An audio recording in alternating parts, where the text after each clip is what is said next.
Hello, আসসালামু আলাইকুম, good morning. এখন বাজে ৮টা। আমরা এখন নাস্তা খেতে যাব। মানে মেঘপায়ে যাওয়ার কথা, তো দেখা যাক কোথায় নাস্তা খেতে যাই। সেখানে গিয়ে আমরা শেয়ার করব কে কী খাচ্ছি। তো আজকে শনিবার, ভাবলাম শনিবার উইকেন্ড, আদনানের অফিসও বন্ধ। দেখা যাক সকালে একটু নাস্তা খেয়ে আসি, অনেকদিন পর সকালে নাস্তা খেতে যাচ্ছি। তো আদনান রেডি হচ্ছে, আমি অলরেডি রেডি। আমরা আজকে বাইকে যাব, ইভা এবং জনিরাও যাবে, ওরাও বাইক নিয়েছে, আমরাও বাইক নেব। তো দুইটা বাইকে আমরা যাচ্ছি ম্যাকপাই অথবা অন্যান্য কোথায়, দেখা যাক কোথায় মানে ইয়ে করা যায়, নাস্তা করা যায়। তো ওরা নিচে আসছে, আমরা এখন নামবো। তো সাথে থাকবেন, শেয়ার করবো।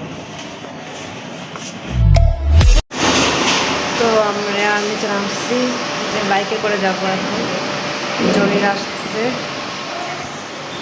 অনেকদিন পর আছে, সকালে বের হয়েছি।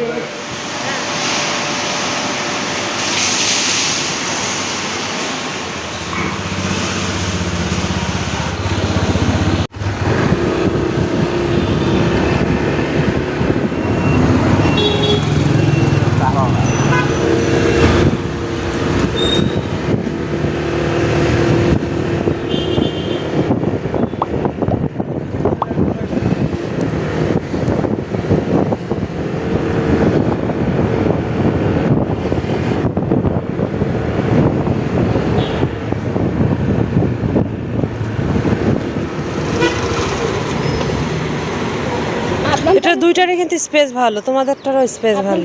তোমারটা মোটামুটি মনে হচ্ছে মিডল ক্লাস হচ্ছে, কেন কালারটা সুন্দর তো। বিএমডব্লিউ। আরে ভাই এইটা কি যে জিনিস!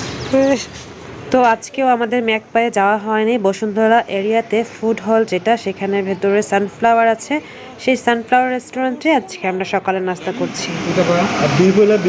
আর ইয়েতে আর মিক্স ভেজিটেবল দেন একটা, আর সুজি দেন একটা। সুজি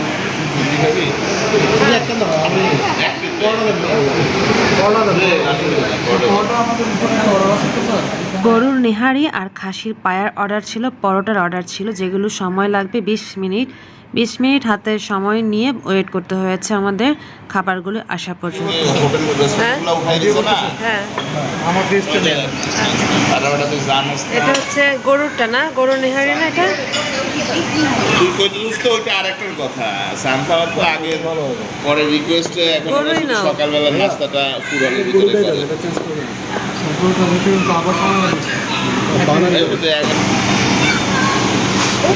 মানে বুঝছো আজকে ইয়ে বানায় ভেজিটেবলটা ফ্রাই করো আগে, আগে অল্প তারপর লাগবে আরেকটা নিব, এটা ভেজিটেবল, এটা গরুর পায়া, শিম, ওটা হালুয়া, এটা। আজকে আমরা অর্ডার করেছি গরুর নেহারি, খাসির পায়া, পরোটা প্রথমে 6টা অর্ডার করেছিলাম, পরে আরও 2টা অ্যাড করেছি, আর রুমালি রুটি 2টা অ্যাড করে নিয়েছি। আর এই ভাজিটা খুব মজা লেগেছে, একদম ঝরঝরে ভাজি ছিল। সাথে আমাদের মিষ্টি আইটেম বা ডেজার্ট যেটাই বলুন, সুজির হালুয়া। সকালের নাস্তা অনেক দিন পর আজকে সুজির হালুয়াটা অর্ডার করা হয়েছে। আর এই সুজির হালুয়াটা দুধ দিয়ে করা। খাবারের মান কিন্তু ভালো লেগেছে আমার কাছে। বেসিকলি ওদের খাবার যেই পরিমাণটা, ইভেন যদিও আজকে গরুর নেহারির প্রাইস ছিল 350 টাকা, আর খাসিরটা 170 মেবি। তো যাই হোক, আমি মেনুও দেখিয়ে নিয়েছি। যারা বসুন্ধরা এরিয়াতে আছেন তারা কিন্তু অনায়াসে ফুড হলে চলে আসতে পারেন, রিজনেবল প্রাইসে ভালোই খাওয়া দাওয়া হয়। তো একটা ব্যাপার আরেকটু খেয়াল করতে হবে যে গরুর নেহারি বা পরোটা অর্ডার করতে জাস্ট 15 থেকে 20 মিনিট ওয়েট করা লাগে, কারণ এগুলি অর্ডার করার পর ওনারা প্রসেসিং করে বানিয়ে দেয়, বাকি সবগুলি কিন্তু মোটামুটি থাকে। আজকে যেমন চিকেন ডাল আমরা অর্ডার করেছিলাম, বাট ওটা শেষ হয়ে গিয়েছিল, ওটা আমরা পাইনি। তো যাই হোক, এভাবে আজকে আমরা সকালের নাস্তাটা ফুড হলে সানফ্লাওয়ার খেয়ে নিয়েছি। আশা করছি আপনাদেরও ভালো লাগবে, আপনারাও একবার হলে ভিজিট করে দেখতে পারেন। যাই হোক।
ফুড হলের বাইরের দিকে মানে ব্যালকনি জায়গাগুলোতে সুন্দর বসে কেউ চা কফিও খেতে পারেন। আমি কিছুক্ষণ সেলফি তুলে নিয়েছি, তারপর আমরা যার যার বাইকে উঠে বাসায় চলে এসেছি। আজকের সকালটা আমাদের এভাবেই গিয়েছে। আশা করছি আমাদের ভিডিওটি আপনাদের ভালো লেগেছে, পাশে থেকে সাপোর্ট করে যাবেন। আর ভিডিও ভালো লেগে থাকলে অবশ্যই একটা